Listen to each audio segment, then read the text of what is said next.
because there's quite a lot of dive heroes from the opponent's backline. You gotta be really aware of where your positioning is, just so that the blade surge would not hit you. I just feel like there's a difference between a lot of burst damage. I mean, look at it. It's Iritel, it's Luo Yi, and the Suyo, right? This is a ton of burst damage, so the backline is just always so vulnerable. And that also means that even if Super Prince wants to go 1v1, right, wants to teleport to the back and 1v1 Chan when he wasn't expecting it, he can do so because he has a built-in crowd control and he has more damage output immediately compared to Chan, especially when they start snowballing. So the fact that they have so much engage tools, I feel like Influence Rage, they wanted to go for that Khalid to try and match the Cho when they're 1v1 contesting for control in the early game for vision, but afterwards they were just unable to really get places earlier than Onyx PH due to the efficiency and the diversion. And afterwards, without reliable front line, then the back line, all this range they had, the far side, the Granger, just wasn't used for anything at all. They were just squishy targets that can be jumped on by the Gatot, the Cho, the Iritel, the Luo Yi, and the Suyo. Everyone would love to just get right next to the Granger and the Farsa. So I think definitely the vision needs to be improved here by Influence Rage. But off the bat, it's already a different case because Onyx PH now our first pick. With the Mathilda, Phoveus, and Hilda that is taken out of the equation. Well, in the meantime, Influence Rage, they have decided to ban out onto the Fanny, the Kalia. We still got one more ban to go for. Ranger, Harif, Suyo, they are all still available. I'm not sure about ban per se, but maybe they would want to respect Cho. I don't know. Cho has been great. Okay, makes sense. Super Princess Luo Yi, take it away. Don't give it to them. Right. I mean, we saw exactly how it was. Again, you don't often see Luo Yi able to play like that. As in you can move your team, you can move yourself, and everything is just flowing perfectly. So I think that's a wise choice, man. The Luo Yi is way too difficult, but this is a pick that Onyx PH themselves banned out as their second ban earlier. Destitution secured. Influence Rage can go for the Suyo, but they have to be careful on what they get afterwards, right? It's gonna be a bit more brawly again from Onyx PH if they're willing to pick up Destitution. Yep, they are going in eye for an eye, tooth for a tooth, brawl for a brawl. So with Juicing in here, they're not too afraid of taking all these brawls anymore. Unless Influence Rage have decided to play things a little bit different.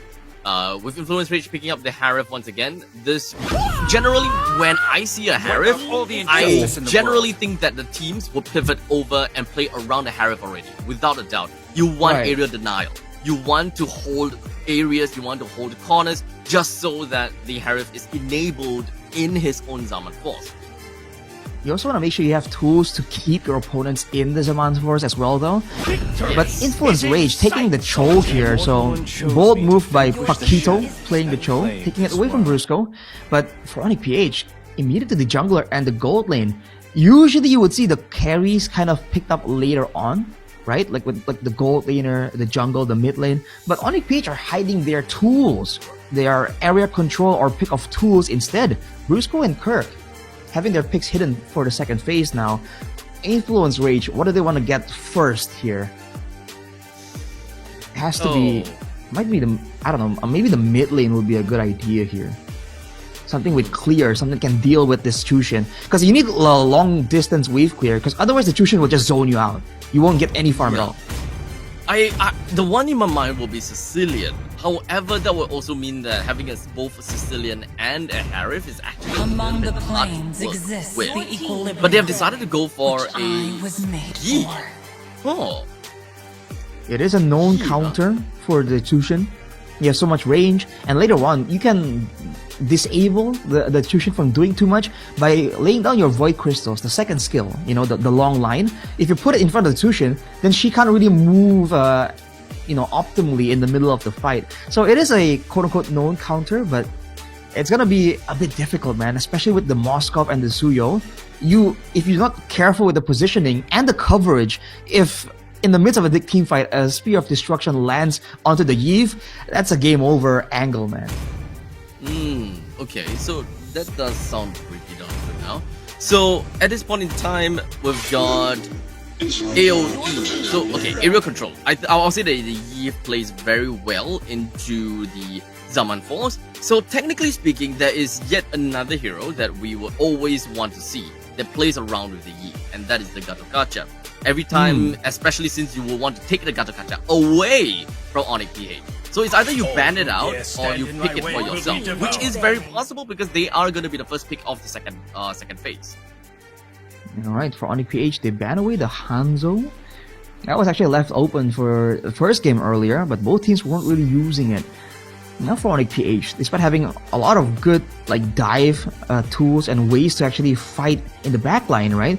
They're actually still respecting the potential for that Hanzo, right? It's just so too much of an annoyance, basically. And if they tunnel too much on it, there's so many ways that Influence Rage can kind of force issues into their own hands. So respecting that ban, but Influence Rage, I feel like they're still looking at, again, what could be used by Onyx PH to stop the Cho pressure, right? Anything with spammable crowd control, they can make the Cho's life quite miserable. It needs to be taken out of the picture, and they banned the Gatokacha themselves. Why? And the Glue as well. They might want be- the Badang? They might be concerned. The Gatokacha? Are you concerned with with how Kirk was able to use it to box them into weird situations? By all means, they have a pretty good brawling comp right now, but mainly it's the Harith. The Yve doesn't really do well when she's being pressured by multiple players, multiple angles as well. So I guess they really want to double down on making sure that it's a proper front to back without Gatot or anyone else showing up behind Your them. team is picking.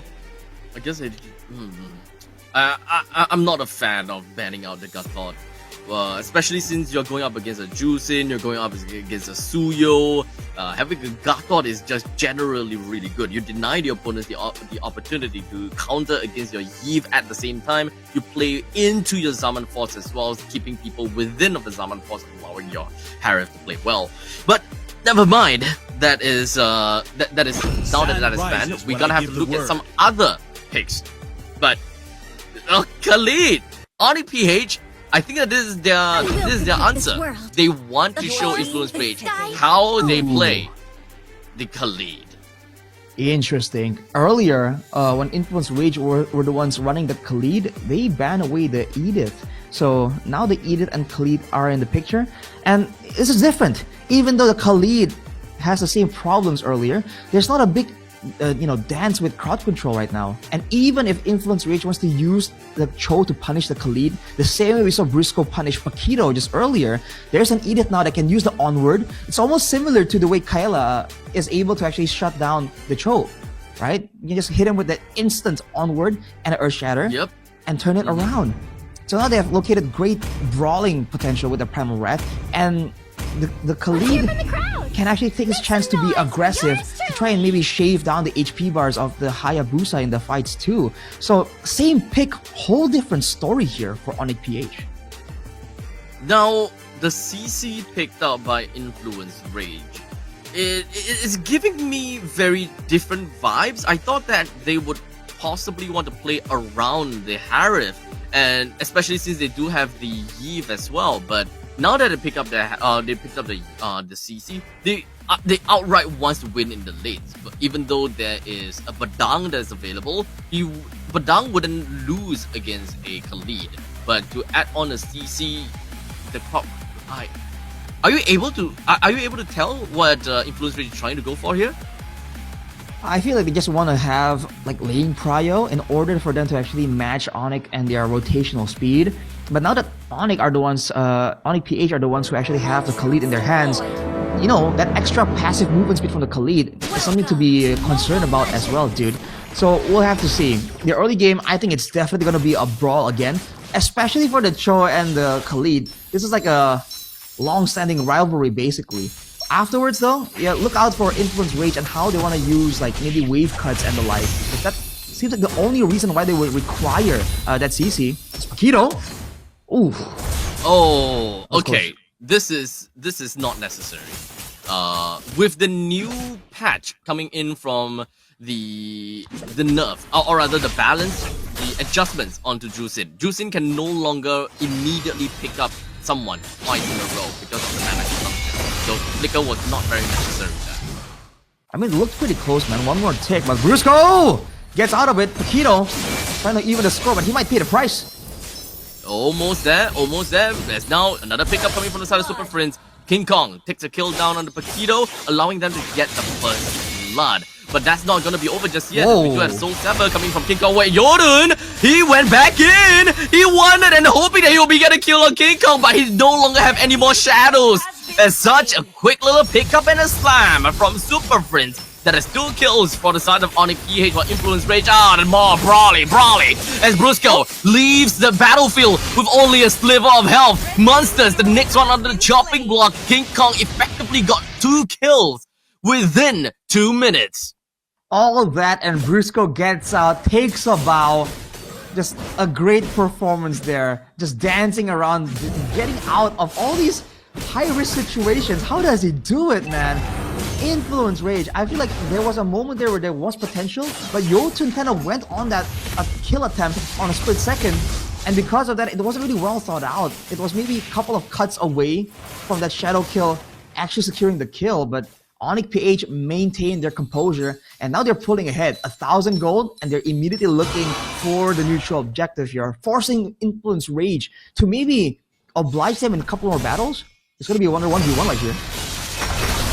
There we go. Jordan did not manage to get his own orange buff. Unfortunately, the rest of the members for the side of Influence Rage punishes King Kong for going in and stealing the buff away. Brusco is going to be the next one on the chopping block. Amazing RWM that managed to hold Brusco within of the box. Well, Kirk's gonna have a field day though, since Monsters has left him alone. But that was a great response from Influence Rage. They saw members on the turtle, but they were looking for King Kong and made a read Paquito though. Another Way of the Dragon onto Super Friends as he immediately ported himself out of that Zaman force as well. That's gonna be all's well ends well kind of thing. That's what Lefebvre was talking about, man. It's so annoying to deal with the Sushin because it's so safe, especially with the flicker. But look at this, oh Jotun! Way of the Dragon actually not Way of the Dragon. Raging Sandstorm did connect, not quite enough. However, to get a kill down to Jordan at this point in time. While all of that is happening, the turtle has also gonna be taken down by the hands of King Kong. As such, objective play still in the hands of Onyx PH. That is the Spear of Destruction that lands. Kiora actually just going straight in on the Fury. Fury popped the Purify, but not quite enough to get away from the grasps of Onyx PH. This is just a difference in coordination, dude. Onyx PH, at every moment when they're starting a fight, when they are moving together, even when Influence Rage jumps on them, they never seem confused or shocked by it. It seems like they're already looking into the possibilities, so when they happen, it's like Doctor Strange. They've already done the calculations, they've seen the multiverses, and Influence Rage just can't get any momentum going for them. And once again, Onyx PH. Massive calculation. Paquito gets himself away with a small amount of HP that's left. Influence Rage, unfortunately, no longer have got any more ways that they can engage in the battles. And speaking of engaging and initiation, this is my problem as well. Influence Rage, they actually don't have a lot of ways to initiate aside from a Way of the Dragon. I don't think and I don't believe that they will want to open the fight with RWM, unfortunately. That's the same problem they had in game number 1 here. Paquito is just working overtime. He has to be one of the main frontliners. He has to do some utility and also scout for information. There's no real solid frontliner for the side of Influence Rage, and they're paying for it. Kirk goes in. And now it does seem like he's already abandoned Phylax, but it does seem like even after abandoning Phylax not quite enough, but a flicker, hey, beautiful, but the main battle is gonna be onto King Kong as he managed to get yet another kill for himself, while in the meantime Super Friends picked up Paquito, throwing him right back, not quite enough to bring him down though. Oh man, again, everyone just survives on a sliver of HP, but look at this, fighting in the RWM, no problem, but Super Friends gets so low! Oh, flickers himself out, but Fury manages to find a synchrophasia to bring him down, but he's still within the means of his own Zaman force, as such allows him to pick up a double. That's Fury striking back. Man, finally something going on for Influence Rage. But look at that. Even when they do win some skirmishes, they do get some kills. Immediately Onyx PH will get a turret. They'll get a neutral objective. Not a single moment wasted right here. See if Paquito can find something. Again, he has so much going on his plate, man. Yes, Spear of Destruction. Unfortunately, did not quite land on anyone yet. But this engaging from Onyx PH being all aggressive is actually playing in the hands of Influence Rage to a certain degree, right? Since Influence Rage don't have a lot of needs to engage in a battle and just outright initiate, this is kind of like a counter engage that they gotta have to look out for. Paquito has to be on his toes, and as you said, he's on overtime. He constantly needs to be positioned in the right spot in order to go for the right kicks on the right person. Yeah, he has to decide very, very well. And again, he's trying to decide all this while being, illuminated by the lantern flare and still being chased down by all these tools. But look at Jotun. Whoa. Oh. Honestly, that is just unfortunate, right? He was overzealous, hoping that he'll be able to do something, but he wasn't able to find that perfect position to get that way on the Dragon Kick. As such, onwards brings him down. And even monsters on the bottom side get solo killed by King Kong there. This is not what you want to have, man. The CC, so behind, he can't really duel anyone. Chando flickering away from the SOD, that was a close one. That flicker didn't work out on time, I believe. I think that the Earth Shadow was timed wrongly. I think I don't remember very well. Whoa. But in the meantime, that is going to be the Ogi Shadow kill. They're just going to be slashing away, but not quite enough to do too much except for getting a kill down the Super Friends. Well, top lane! Fury killing spree on the Kara! I believe that Spear of Destruction did not land, and that did not work out too well for him, allowing Influence Rage, despite losing one person. He managed to get that tier 1 target top. The one single ray of hope for Influence Rage right now. Fury, 3-1-0, still scaling well. Can he do enough though to maneuver away from all the dangers of Onyx PH to outdamage the Edith, the Moskov, and also Super Prince on the Tushin? We'll have to wait and see, man. But right now, Influence Rage, they have to try and get some control. It's easier said than done, but they need to try and make sure that they dictate some of these movements themselves. Because Onyx PH, right now, they are taking some risks that are punishable. But the longer the game goes, the more they're gonna reduce those situations because they know that the Lord will be in the picture. Surge King Kong. Oh, Blitz Surge plus everything thrown right onto Jotun. Did not even see that coming. Melted down in an instant, and now without the jungler for the side of Influence Rage, they are going to be a little bit slower when it comes down to clearing out the waves and trying to get control of the waves. As such, Influence Rage, they gotta have to find ways to get back some control in their own home. At the same time though, Kelra, we haven't seen him split push all that hard, but you see that it's still a real potential there. Influence Rage losing all the turrets on the top side immediately, and Onyx PH can do this again. They have their eyes on the purple for now. Paquito can spot them, but he can't do anything about it. 40 seconds to go right here. And Onyx PH, unrelentless, man. Just keeping their tempo up, going into the jungle, contesting the buffs, the turrets, anything they can get right now, just to stifle Influence Rage a bit more. Ideally, they would want to shut down Fury, but they haven't really found an opportunity just yet. A lot of the places that Influence Rage can go just to get that river control has been denied by Onyx PH. There is a line that is drawn very clearly from the side of Onyx PH just to ensure that Influence Rage have got no ways and no means to get themselves close to the Lord previously. Now though, it's a little bit different. As you can tell that Influence Rage is trying to cut the map in half horizontally, so that they get the push down onto the bottom lane. That way, they will have a little bit more space for Paquito to go for some sneaky plays from the back. Influence Rage are sending Jotun to deal with that split push. He's waiting in that bush, using all the patience, man. He wants Kelra, and he wants him bad. I don't know if Kelra has the Wind of Nature. Without it, Jotun can make a big play happen, but they see him. They go for the Lord. Yep, they immediately go for it. The timing is just not quite there, and especially when the shadow is just a little bit too slow for Influence Rage themselves. On APH, they're just waiting for the opportunity, and unfortunately, oh man, the Influence Rage doesn't have got a very good wave clear coming from the EXP lane, so that will make sense. Jotun bursted down like a hot knife through butter. Oh man, this is rough. Oh, King Kong almost gets caught there, but just gets out, man. Conceal no longer available. Brusco looking for a chance to do something. Still has the flicker though if he's trying to look for any form of opportunity. But unfortunately, Brusco and the rest of the gang from Onyx PH, they're looking for all these small little opportunities that will allow them to snowball out of control. And this is snowball that they're looking for. With the Lord that will be piercing his trident right over to the top lane inhibitor turret, this is going to be a dead turret, no problems. Chan pops up with the RWM, the rest of the members from the side of Influence Rage, hoping that they will be able to defend out of the top lane a little bit more. The Ogi Shadow Kill dealt enough damage over to the opponent's side, but not quite enough to go for a proper direct kill. King Kong too clean with it, man. At this point, Onyx PH are not looking for opportunities. They are forcing the opportunities they want on Influence Rage.